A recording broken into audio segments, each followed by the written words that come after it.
Rồi xin chào mọi người nha. Trước khi dẫn tóc mình đã theo phong tốc giờ đây nha mọi người. Đã tên người đi nha. Đã tên người đi và phải con chuyện trước.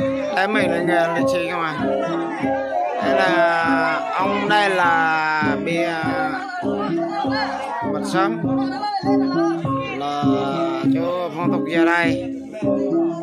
Mình trước khi mình tên người đi. Thế phong tục của con người nó khác nhau mọi người. Mình sẽ quay cho mọi người biết nha.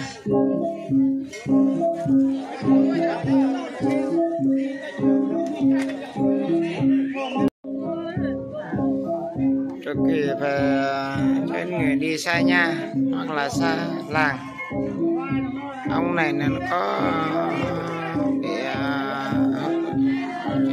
nói chung về theo cái phong tục như đây dân tộc của mình tên người đi á sẽ đằng đón kìa.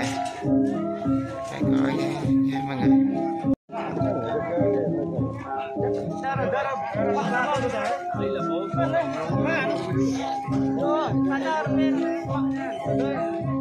Tên nghe đi mọi người ơi. Ông lịch sĩ Anh Pháp Anh Mi. Bây giờ sinh năm của nó là của ông này là năm 1945. Đây là của đứa cháu nha, tất cả mà. Đa tên nghe đi.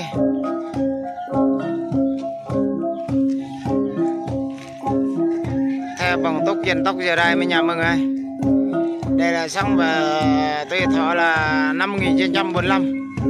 Đã ra đi theo bằng tộc dân tộc giờ đây mình phải không chuyện đi trước có người đi sau nha.